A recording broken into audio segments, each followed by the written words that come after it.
बिहार के युवराज के भीतर एरोगेंसी और अहंकार नहीं होता तो बिहार कम से कम 25 सीट, पर बिहार और दिल्ली के कारण राहुल गांधी जी पीएम नहीं बनते। सिर्फ बिहार और दिल्ली की बात नहीं तो राहुल गांधी जी आज पीएम होते। और मोदी जी से आग्रह करेंगे 400 पार तो दूर, आप 65 सीट हारे, मुख्यमंत्री का सपना देख रहे हैं तो दिल भी तो बड़ा कीजिए।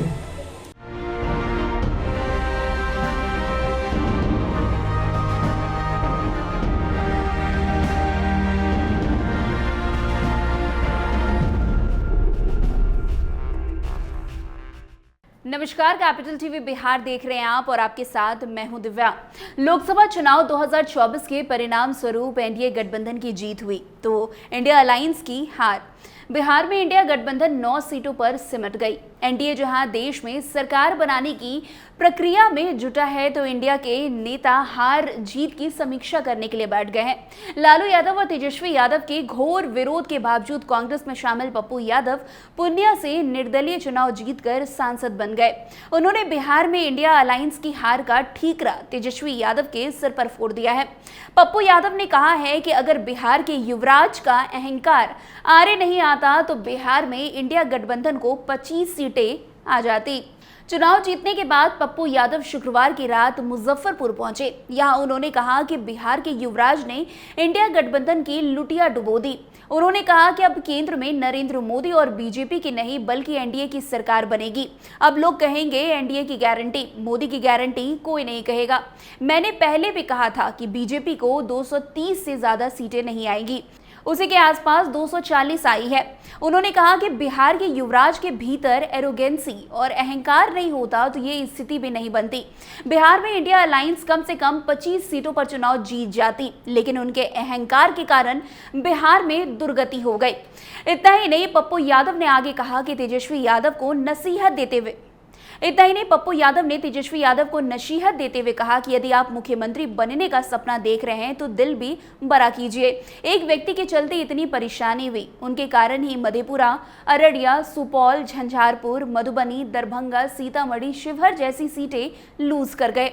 सिवान में भी आपने यही काम किया, अपने कन्हैया को टिकट नहीं दिया। अगर उन्हें बेगूसराय से लड़ाया जाता तो हर परिस्थिति में जीत जाते।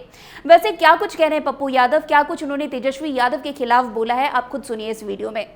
वो तो आप ये मानिए, यदि बिहार के युवराज के भीतर एरोगेंसी और अहंकार नहीं होता तो बिहार कम से कम 25 सीट, मैं क्लियर कह रहा हूँ। अहंकार के कारण बिहार की दुर्गति हो गई। आप अंदाजा कीजिए, एक व्यक्ति को हराना, अरे भाई आप मुख्यमंत्री का सपना देख रहे हैं तो दिल भी तो बड़ा कीजिए।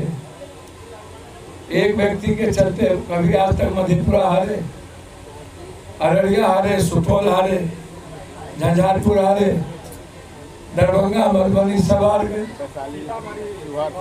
सीतामढ़ी, शिवहर का क्या मतलब था हारने का भाई? आप सिवान में भी आपने यही किया। आपने कन्हैया जी को टिकट नहीं देकर के आप क्या संदेश? यदि आज कन्हैया लड़े होते बेगूसराय से, हर परिस्थिति में चुनाव जीते। कितने कम वोटों से चुनाव जीते हैं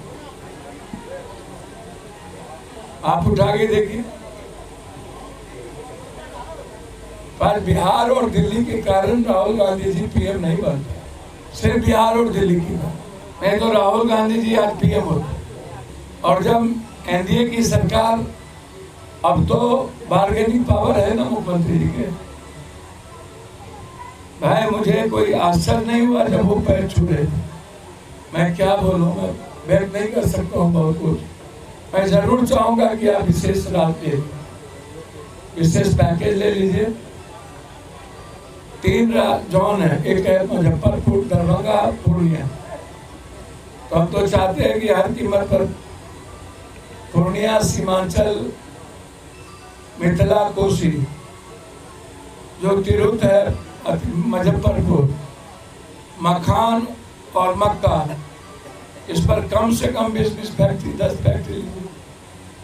मेरा बस इतना ही है कि जो घटना घटी है उसकी इंक्वायरी हो, जो इसमें पदाधिकारी दोषी है मुअत्तल हो, और देश के पीएम और हमारे सीएम मिलकर बिहार के निर्माण में लगे, कोरोना भी खत्म करें। सीएम साहब 69% जो आप आरक्षण दिए हैं, अब आप उसको देश में लागू करवाइए, ये मेरा मांग है। और जो आपने जाति जनगणना करवाया उसको देश में करवाइए, हम यही मांग करेंगे। सीएम साहब कहते थे उस वक्त आरक्षण विरोधी है, तो अब तो आप आरक्षण के पक्ष वाले लोग गए हैं ना, तो करवाइए 69%, करवाइए जाति जनगणना। और मैं उम्मीद करूंगा कि नीतीश जी, चंद्रबाबू नायडू के रहते हुए अब कोई नफरत की राजनीति नहीं हो, अब नीति की हो, सिर्फ हिंदू मुसलमान नहीं चलेगा। और मोदी जी से आग्रह करेंगे, 400 पार तो दूर, आप 65 सीट हारे। वैसे पप्पू यादव ने कहा है कि सिर्फ बिहार और दिल्ली के कारण ही राहुल गांधी प्रधानमंत्री नहीं बन पाए, नहीं तो राहुल गांधी आज पीएम होते। खैर, इस खबर में बस इतना ही है। आपको इस खबर पर क्या कुछ कहना है, क्या कुछ राय है आपकी, हमें कमेंट करके जरूर बताइएगा। तब तक के लिए इस खबर में बस इतना ही। अन्य खबरों के लिए हमारे साथ ऐसे आगे बने रहे और देखते रहे कैपिटल टीवी बिहार। धन्यवाद।